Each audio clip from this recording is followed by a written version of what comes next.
അയ്യോ പാവം, ആ കൊച്ചുകുട്ടിയെ തന്നെ പാമ്പ് കടിച്ചല്ലോ. നോമിനേഷൻ കൊടുക്കുന്നതിന്റെ അന്ന് തന്നെ ഇങ്ങനെ സംഭവിച്ചു. ദുർഗ, ദുർഗ, നമ്മൾ ഇത്രയും പേരുണ്ടായിട്ടും ദുർഗയാണ് കൊത്തിയതെങ്കിൽ ഈ കുട്ടിയുടെ സമയം ശരിയല്ലെന്ന് തോന്നുന്നു. ദുർഗ, ദുർഗ. അയ്യോ മുതലാളി, ചിലപ്പോ ആ പാമ്പ് മുതലാളിയെ കൊത്തുമായിരുന്നു. ദൈവത്തെ പ്രാർത്ഥിച്ചതുകൊണ്ട് രക്ഷപ്പെട്ടു. എന്നിട്ടും ഗൗതമിന്റെ സ്വഭാവത്തിന് മാറ്റമൊന്നും ഉണ്ടായിട്ടില്ല. നിർത്തിക്കോ.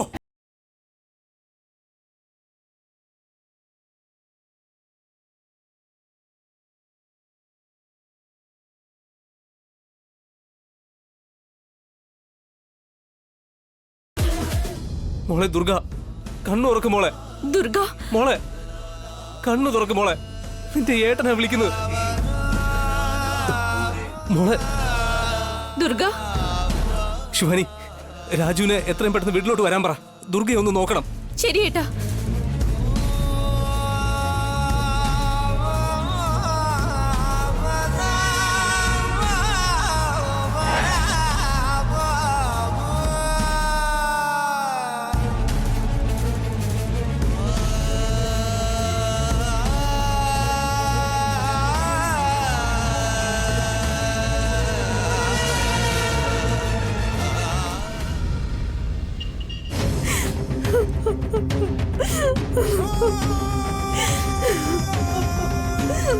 അയ്യോ ദൈവമേ, ആർക്കും ഒരു ദ്രോഹം ചെയ്യാത്ത എന്റെ അനിയത്തിക്ക് എന്തിനാ നീ ഇത്ര വലിയൊരു ശിക്ഷ കൊടുത്തത്? കുറച്ചു ദിവസത്തിന് മുൻപേ അല്ലേ തലയ്ക്ക് അടിയേറ്റ് അവള് ഹോസ്പിറ്റലിലായത്. ആ കെട്ടഴിച്ച് മുറിവൊന്ന് ഉണങ്ങുന്നതിന് മുൻപേ തന്നെ ഇങ്ങനെ ഒരു കഷ്ടം അവൾക്ക് കൊടുത്തല്ലോ.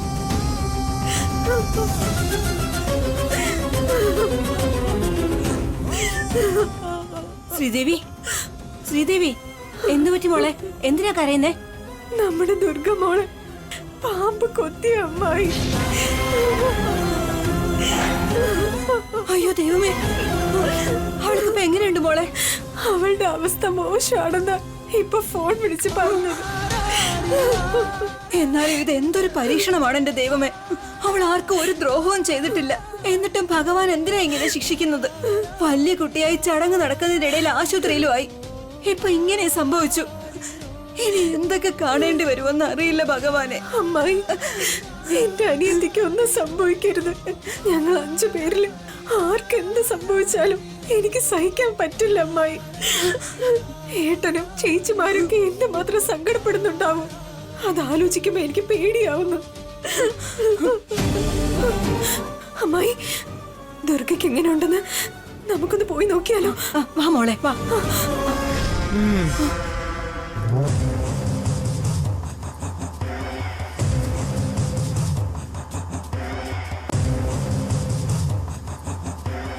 എവിടെയാ പോകുന്നേ? ദേവേട്ട, എന്റെ അനിയത്തി പാമ്പ് കൊത്തിയെന്ന്. എനിക്ക് എന്റെ അനിയത്തി കാണണം. വാ ദേവേട്ട, പോവാം. മുത്തശ്ശി മലയാളത്തിലല്ലേ പറഞ്ഞത് എങ്ങോട്ടും പോകണ്ടെന്ന്. ഇനി ഞാനെന്താ ഇംഗ്ലീഷിൽ പറയണോ? ഇങ്ങനെയുള്ള അവസ്ഥയിൽ നീ ഇങ്ങനെ സംസാരിക്കുന്നല്ലോ ദേവ. ദുർഗ എന്റെ ചേട്ടന്റെ മോള. അവൾക്ക് ഇങ്ങനെ സംഭവിച്ചപ്പോ എനിക്ക് തന്നെ അത് സഹിക്കാൻ പറ്റുന്നില്ല. അപ്പൊ സ്വന്തം അനുജത്തേക്ക് ആപത്ത് സംഭവിക്കുമ്പോ ഇവൾക്ക് എന്തുമാത്രം വിഷമം ഉണ്ടാവുന്നെന്ന് ആലോചിച്ച് നോക്ക്. ഏട്ടാ, ഞങ്ങൾ പോയിട്ട് വരട്ടെ. അതിന് അവള് മരിച്ചിട്ടില്ലല്ലോ. എന്തായാലും നീ പോയി മണ്ണിട്ടിട്ട് വാ. അമ്മാവാ.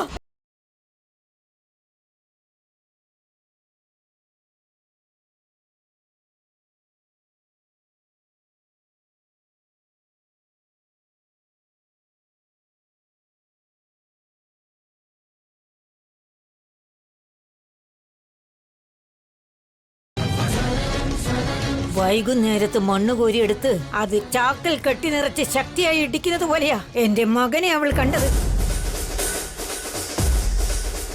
അവരുടെ അമ്മയെക്കുറിച്ച് എന്തെങ്കിലും പറഞ്ഞാൽ ഗൗതമിന് മാത്രമേ ദേഷ്യം വരുള്ളായിരുന്നു. ഇപ്പൊ അവന്റെ സഹോദരിയെ കുറിച്ച് പറഞ്ഞപ്പോ എന്റെ വീടിന്റെ മൂലയിൽ ഇരിക്കുന്ന മരുമകൾ മുഷ്ടി ചുരുട്ടി നിൽക്കുന്നുണ്ടെങ്കിൽ ആദിപരാശക്തിയായി മാറിയെന്ന് കരുതുക.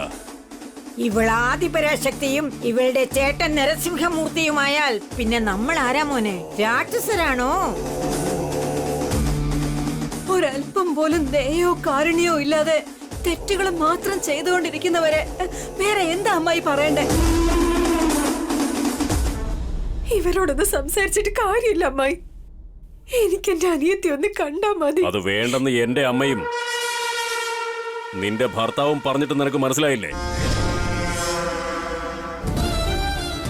എന്താ അമ്മ ഇതൊക്കെ? സ്വന്തം അനിയത്തി വയ്യാതെ കിടക്കുന്ന സമയത്ത് എനിക്കൊന്ന് പോയി കാണാനുള്ള ഭാഗ്യം പോലും ഇല്ലേ? പാമ്പിന് അതിന്റെ പല്ലിലെ വിഷം ഉണ്ടാകും. പക്ഷെ ഈ വീട്ടിലുള്ളവർക്കൊക്കെ ശരീരം മുഴുവൻ വിഷമാ. നീ ഈ വിഷപ്പാമ്പുകൾക്കിടയിലാ നിൽക്കുന്നത്. ഈ വിഷപ്പാമ്പുകളെല്ലാം താണ്ടി നിനക്ക് പോകാൻ പറ്റില്ല ശ്രീദേവി. ഞങ്ങളെ നിങ്ങൾ പാമ്പുമായിട്ട് ഉപമിക്കുന്നുണ്ടെങ്കിലും അവളെ പോവാതെ തടഞ്ഞ് നല്ല കാര്യാ ചെയ്തേ. ശ്രീദേവി അങ്ങോട്ട് പോയാ ഗൗതമിന് അപമാനം സംഭവിക്കും. പാമ്പ് കൊത്തി കിടക്കുന്ന സഹോദരിയെ കാണാൻ കഴിയാതെ ഞാൻ പറഞ്ഞ കാര്യങ്ങൾ കേൾക്കാൻ പോലും കൂട്ടാക്കാതെ ഗൗതം കിടന്ന് കഷ്ടപ്പെടുക. ഒരുപാട് സന്തോഷമുണ്ടമ്മേ. അമ്മ അറിയാതെ തന്നെ ശ്രീദേവിക്കും അവളുടെ ഏട്ടന്റെ കുടുംബത്തിനും ഒരുപാട് സഹായങ്ങൾ ചെയ്യുന്നുണ്ട്. മോളെ ശ്രീദേവി, നരസിംഹസ്വാമിയുടെ അനുഗ്രഹം കൊണ്ട് നിന്റെ അനുജത്തിക്ക് ഒന്നും സംഭവിക്കില്ല. നീ ഇങ്ങനെ വിഷമിക്കാതെ ഇരിക്കും മോളെ. കരയാതെ നീ അകത്തേക്ക് വാ മോളെ. വരാനല്ലേ പറഞ്ഞേ? അമ്മായി, വാ മോളെ വാ. എന്റെ അനിയത്തി അമ്മായി. നിന്റെ അനിയത്തിക്ക് ഒന്നും സംഭവിക്കില്ല. നീ വാ വാ വാ മോളെ. എന്റെ വഴിയിൽ കുറുകെ വന്നതുകൊണ്ട് ഞാൻ അവരുടെ അമ്മയെ ജയിലിലയച്ചു. കട നടത്തി കുടുംബം പോറ്റുന്നത് കണ്ടിട്ട് അതും ഞാൻ കത്തിച്ച് ചാമ്പലാക്കി. എന്നിട്ട് അവരുടെ അമ്മയുടെ പേരിൽ ഒരു ഹോട്ടൽ നടത്തി ശിവാനിയെ പോലീസ് ഇൻസ്പെക്ടറും ആക്കിയിരിക്കുന്നു. ഇപ്പോൾ നാട്ടുപ്രമാണിയുടെ മത്സരത്തിന് വരെ വന്നു. ഇതെല്ലാം വെച്ച് നോക്കുമ്പോൾ അവൻ നാട്ടുപ്രമാണി ആയതുപോലെയും ശ്രീദേവി ബോക്സർ ആയതുപോലെയും സാവിത്രി ജയിൽ മോചിതയായി പുറത്തു വന്ന് എന്റെ കഴുത്തിന് പിടിക്കുന്നത് പോലെയും എനിക്ക് തോന്നുന്നമ്മേ. അച്ഛനയച്ച ഗുണ്ടകളെ അവൻ അടിച്ചിട്ട് ശിവാനിയെ പോലീസ് സ്റ്റേഷൻ വരെ എത്തിച്ചിട്ടുണ്ടെങ്കിൽ അവനൊരു ബലശാലി തന്നെയാ. ബലശാലി അടിക്കാൻ വളരെ എളുപ്പമാണ്. എന്നാൽ ഒരു ബുദ്ധിശാലി അടിക്കുന്നത് കുറച്ച് ബുദ്ധിമുട്ടുള്ള കാര്യമാണ്. ഗൗതം ബലശാലിയാണെങ്കിൽ ശിവാനി ബുദ്ധിശാലിയാ. അതുകൊണ്ടിപ്പോൾ ബലശാലിയായി അവനെ അടിക്കുന്നത് വളരെ ബുദ്ധിമുട്ടാണ്. ഇപ്പോൾ ഈ ശ്രീദേവിയുടെ കാര്യം നോക്കിയാലും നമ്മളോടുള്ള ദേഷ്യമെല്ലാം അവൾ ആ പഞ്ചിങ് ബാഗിനോട് തീർക്കും. നമുക്ക് അവളുടെ ചേട്ടനോട് പ്രതികാരം ചെയ്യണമെങ്കിൽ മാനസികമായി നോവുന്ന രീതിയിൽ പ്ലാൻ ചെയ്യണം. അതുപോലെ ഇവളുടെ ബോക്സർ ആകണം എന്നുള്ള ആഗ്രഹവും ഉറപ്പായും നശിക്കുക തന്നെ ചെയ്യണം. ആദ്യം ഗൗതമിനെ ശിവാനിയാണ് നമ്മൾ എതിർക്കേണ്ടത്. എന്റെ മകനെതിരായിട്ട് ആര് മത്സരിച്ചാലും അവന്റെ വായ ഞാൻ മൂടിക്കെട്ടും. അവരെ എന്തെങ്കിലും ഒന്ന് ചെയ്ത് ഇല്ലാതാക്കണം മോനെ.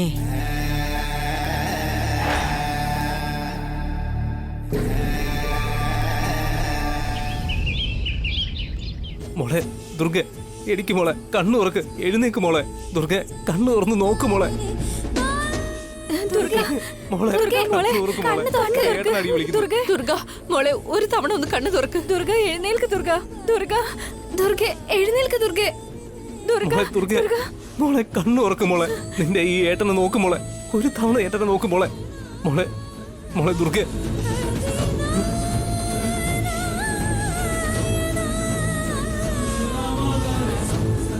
ദുർഗ മോളെ, മോളെ, മോളെ ദുർഗെ.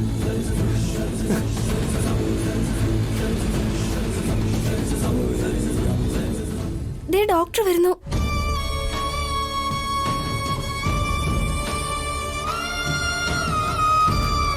ഡോക്ടർ വാ. എന്റെ അനിയത്തി ഒന്ന് നോക്ക്. ബ്രദർ, ദുർഗയ്ക്ക് പെട്ടെന്ന് തന്നെ ട്രീറ്റ്മെന്റ് ചെയ്യൂ. പാമ്പ് എവിടെ കൊത്തിയത്? കാലില്ല.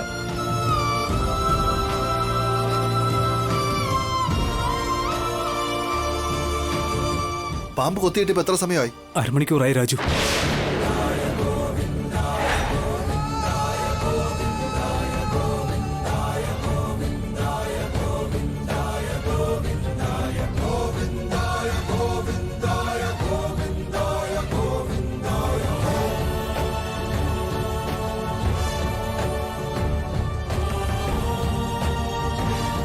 കൊത്തിയത് ഏത് ഇനമാണ്?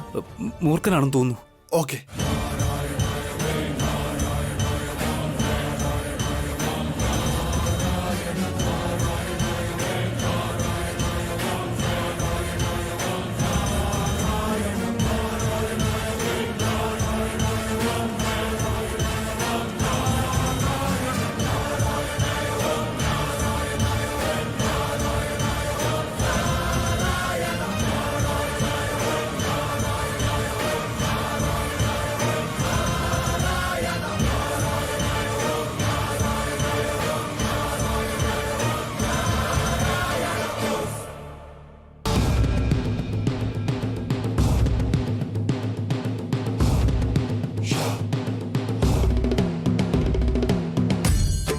ഭാഗ്യം. ദുർഗയുടെ ജീവന് യാതൊരു ആപത്തും ഇല്ലല്ലോ അല്ലേ? നല്ല സമയമായതുകൊണ്ട് കോമ സ്റ്റേജിലേക്ക് പോയില്ല. സമയത്തിന് ഇഞ്ചക്ഷൻ കൊടുത്തതുകൊണ്ട് ജീവൻ രക്ഷിക്കാൻ പറ്റി. വിഷം രക്തത്തിൽ കലർന്നതുകൊണ്ട് ദുർഗ ഒന്ന് മയങ്ങി കിടക്കുകയാണ് ഇപ്പോൾ. ബ്രദർ, ഇവൾ എപ്പോഴാ കണ്ണു തുറക്കുന്നേ? വിഷം ഇറങ്ങാനുള്ള മരുന്ന് കൊടുത്തിട്ടുണ്ട്. കുറച്ച് സമയത്തിനുള്ളിൽ തന്നെ കണ്ണ് തുറക്കും.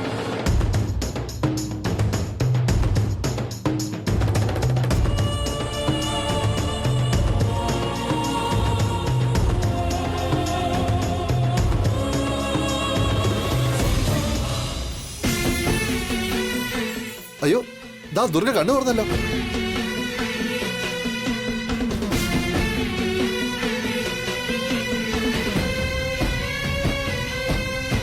ദുർഗ, ദുർഗ ദുർഗ ദുർഗ, മോളെ ദുർഗ. ദുർഗ.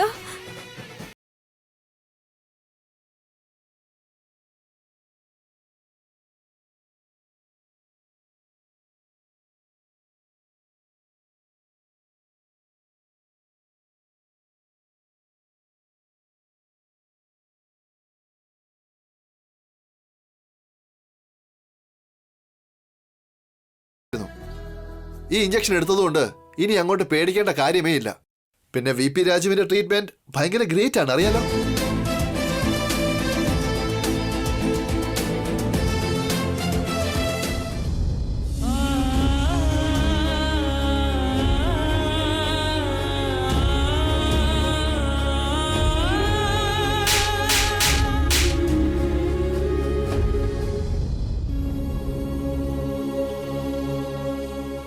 ഏട്ടാ, പറ മോളെ.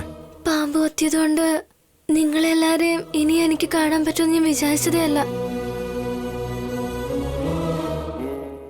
മണ്ടി പേടിച്ച് ഇവളങ്ങ് അൺകോൺഷ്യസ് ആയി പോയതാ. അവൾക്ക് നല്ല ക്ഷീണം കാണും. ഞാൻ പോയി വെള്ളം എടുത്തിട്ട് വരാം. ഏയ് വേണ്ട വേണ്ട,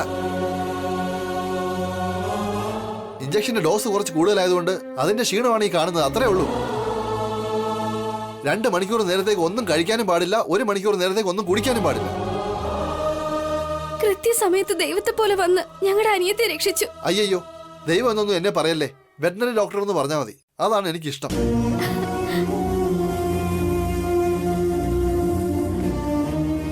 ഏട്ടാ, ഇദ്ദേഹത്തിന് ഫീസ് എത്രയാണ്? ഈ സഹായം ഞാൻ ഒരിക്കലും മറക്കില്ല രാജു. നിങ്ങളോട് എങ്ങനെയാണ് ഞാൻ നന്ദി പറയേണ്ടതെന്നൊന്നും എനിക്കറിയില്ല. നിങ്ങളുടെ ഫീസ് എത്രയാണെന്ന് പറഞ്ഞു. അയ്യോ, ഫീസൊക്കെ എന്തിനാ? ഈ ഉപകാരം നിങ്ങൾ ജന്മത്തിൽ മറക്കില്ല എന്ന് പറഞ്ഞില്ലേ, അതുകൊണ്ട് ഈ ജന്മം മുഴുവൻ ഞാൻ ഇത് ഓർക്കും. അതിനേക്കാൾ വലിയ ഫീസ് വേറെ എന്താ?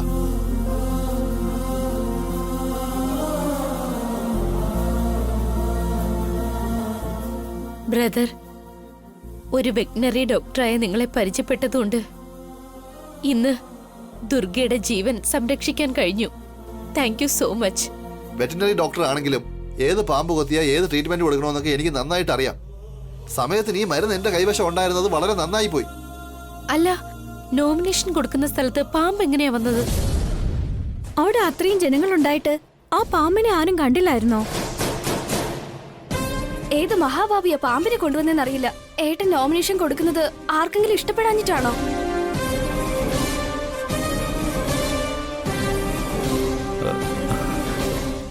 അങ്ങനെയൊന്നും പറയണ്ട മോളെ. ആരും വേണോന്ന് വെച്ച് ചെയ്തതായിരിക്കില്ല ഇത്. അവിടെ മുഴുവനും കാട് പിടിച്ച് കിടക്കുമല്ലായിരുന്നോ? അങ്ങനെ വല്ലതും വന്നതായിരിക്കും പാമ്പ്.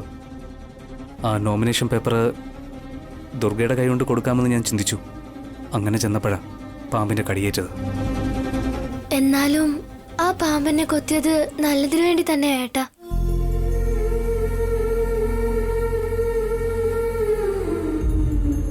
അത് ഏട്ടന് സംഭവിച്ചില്ലല്ലോ. എപ്പോഴും ഞങ്ങളെ കണ്ണിലെ കൃഷ്ണമണി പോലെ ഏട്ടൻ നോക്കുന്നത്.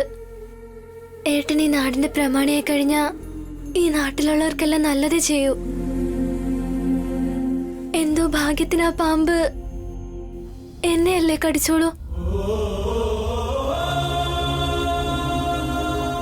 ദുർഗ, എന്താ മോളെ നീ ഇങ്ങനെയൊക്കെ സംസാരിക്കുന്നത്? ഇനി ഒരിക്കലും ഇങ്ങനെയൊന്നും പറയരുത്.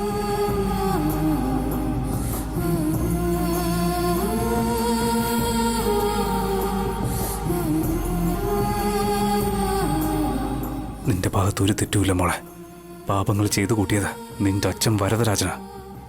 ഇതിന്റെ പിന്നിലും അയാൾ തന്നെയായിരിക്കും.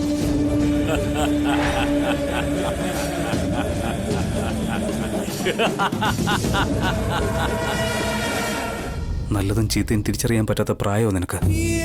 ഇനി സത്യം എന്തു തന്നെയായാലും ശരി, എൻ്റെ ജീവൻ പോകുന്നത് വരെയും നീ എന്നും എൻ്റെ കുഞ്ഞനുജത്തി തന്നെയായിരിക്കും.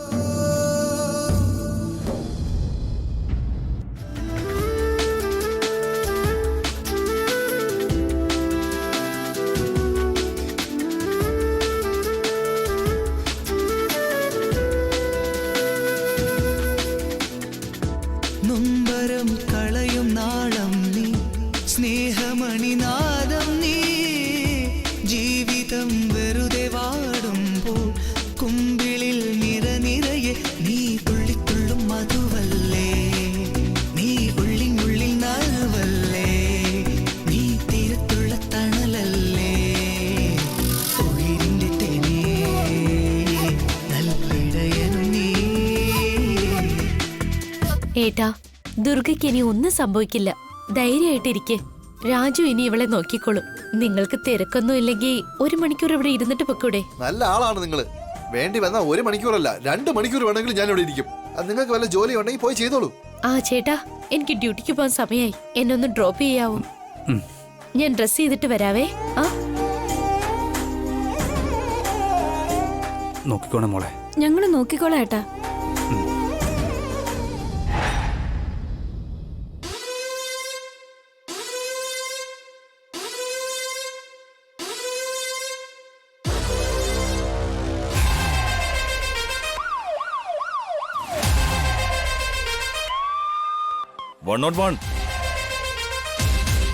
സർ, എന്താടോ ഞാൻ വിളിച്ചപ്പോ ടക്കനങ്ങ് പറന്നെത്തിയല്ലോ.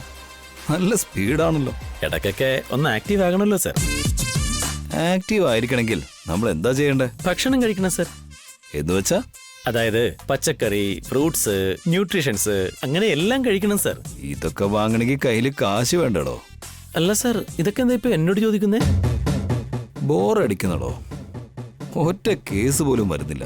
അപ്പോ എനിക്ക് ഡെയിലി വരുന്ന പേയ്മെന്റ് കുറയുന്നു എന്നല്ലേ അർത്ഥം? സർ, അങ്ങനെ പറയരുത് സർ. അതായത് ആളില്ലാത്തൊരു ആശുപത്രി ഈ ലോകത്ത് എങ്ങും ഇല്ലല്ലോ സർ. അതൊരിക്കലും നടക്കില്ല. ജനങ്ങളുടെ നന്മ വേണം സർ നമ്മൾ ആഗ്രഹിക്കാൻ. അങ്ങനെ ഒരുപാട് നല്ലവനായാലേ ജീവിക്കാൻ പറ്റില്ലടോ. സിൻസിയർ ആയിരിക്കുന്നവന്റെ അവസ്ഥ എന്താണെന്ന് എനിക്കറിയില്ല. പക്ഷെ എന്നെ പോലെയുള്ള ഒരാളുടെ കാര്യമാണെങ്കിൽ വെള്ളമില്ലാതെ തുടയ്ക്കാൻ പോലും പറ്റാത്ത അവസ്ഥയാ.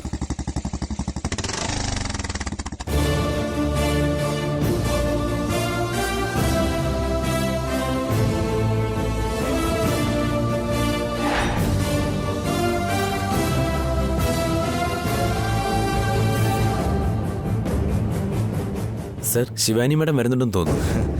എങ്കിൽ കുങ്കുമം ഫ്രൂട്ട്സും ഒക്കെ വെച്ച് താനൊരു തട്ട എടുത്തോണ്ട് വാ. എന്തിനാ സർ?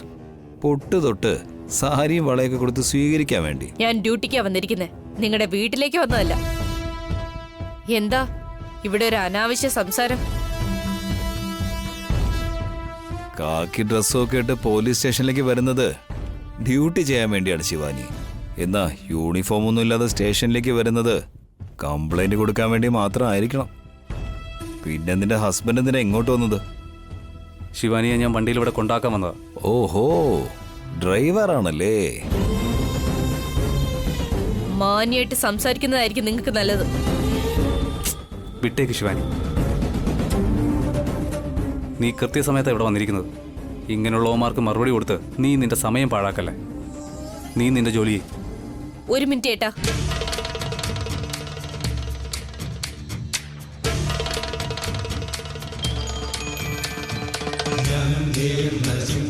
ദേ നോക്ക്, മഹാഭാരതത്തിൽ അർജുനന് കൃഷ്ണനായിരുന്നു ഡ്രൈവർ.